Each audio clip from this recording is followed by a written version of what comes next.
ऊपर सिर पर कनक छत्र, भीतर काले के काले, शर्माते हैं नहीं जगत में जाति पूछने वाले।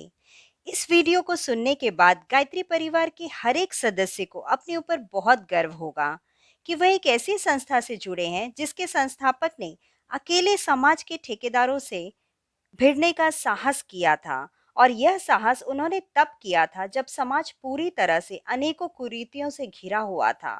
बचपन से हम लोग सुनते आए, अकेला चना भार नहीं फोड़ता।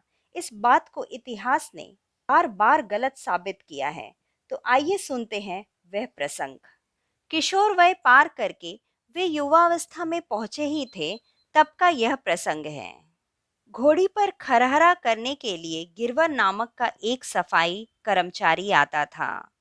उसका मन हुआ कि घर पर सत्यनारायण की कथा की जाए, लेकिन कोई पंडित इसके लिए तैयार नहीं हो रहा था। 4-5 जगह कहा, पर्याप्त दान दक्षिणा देने की बात भी कही, लेकिन निम्न जाति के लोगों के यहाँ कथा करने में हर किसी ने संकोच ही किया। कथा आयोजन नहीं हो पाने से गिरवर का मन उखड़ा रहने लगा। एक दिन श्रीराम के सामने मुंह से निकल गया, भैया जी, हम अपने यहाँ कथा करवाना चाहते हैं, लेकिन हमारे भाग्य ही खराब हैं। क्यों? क्या हुआ भाग्य को? श्री राम ने पूछ लिया। उनके प्रश्न में आत्मीयता के साथ आक्रोश का स्वर भी था। आक्रोश गिरवर की दिखाई गई निराशा पर। उसने कहा, हम लोग अछूत हैं ना, इसीलिए हमारे यहाँ कोई कथा नहीं करता। श्री राम ने कुछ पल रुक कर कहा, कल नहा धोकर तैयार रहना, घर के सब लोग साफ स्वच्छ रहें, हम तुम्हारे यहाँ कथा करने आएंगे। गिरवर का चेहरा यह आश्वासन पाकर खिल उठा, लेकिन अगले ही क्षण वह फिर उदास हो गया। कहने लगा, जब दूसरे पंडित लोग नहीं आ पा रहे, आप ही को कौन आने देगा? आपकी ताई जी और दूसरे लोग आपको नहीं आने देंगे। श्री राम ने इस तरफ से निश्चित रहने के लिए कहा। गिरवर संशय और विश्वास की मिलीजुली अनुभूति से गदगद होता घर लौटा। घर के सब लोगों को बताया। बताने के बाद ही तैयारी भी शुरू हो गई। घर की सफाई, कपड़े, बिस्तर आदि की धुलाई, बर्तनों की मंजाई के साथ मकान के फर्श पर लीपना पोतना चालू हुआ। देर रात तक लगे रहने पर गिरवर का घर चमक उठा।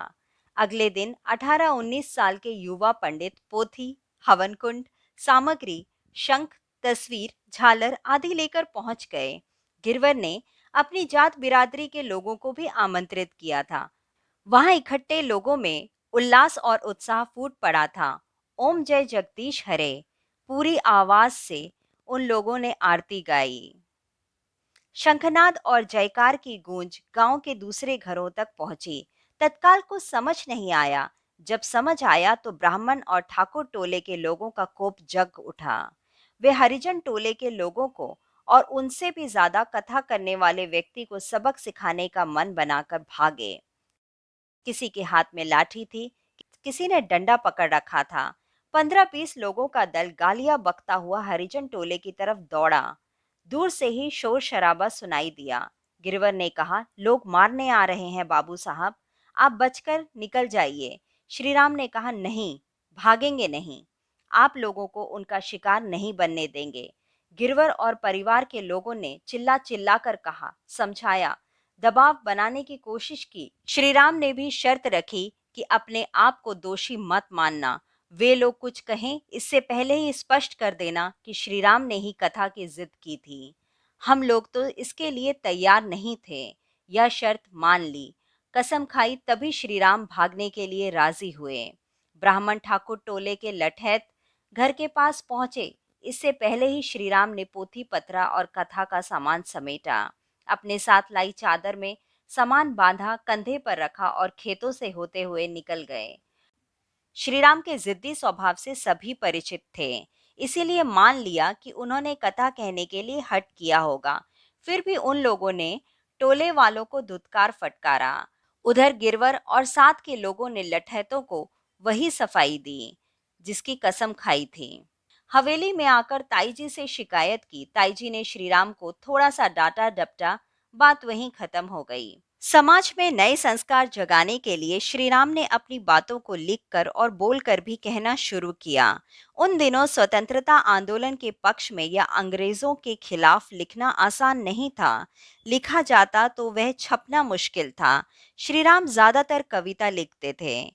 उन्हें छापने के लिए आगरा के सैनिक, कानपुर के विद्यार्थी और कलकत्ता के विश्वामित्र आदि पत्रों में भेज देते थे। हकीकत, मस्ताना आदि पत्रिकाओं में भी उनकी रचनाएं छपती। जहां दुख देखा वहीं जाकर खड़े हो जाने और काम आने के स्वभाव ने उन्हें लोकप्रिय भी बनाया। समाज सुधार के लिए उठाए कदम गांव वालों को खिन्न करते थे। विधवा विवाह, हरिजन टोले में कथा, इससे भी पहले छपकों की सेवा, इसी तरह के प्रसंग थे।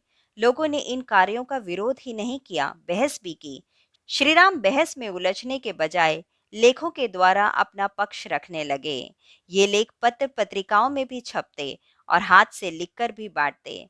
लेखों की कई प्रतियां तैयार करने के लिए वे खुद निकल पड़ते और बाल सेना के सदस्यों को भी इस काम में लगा देते।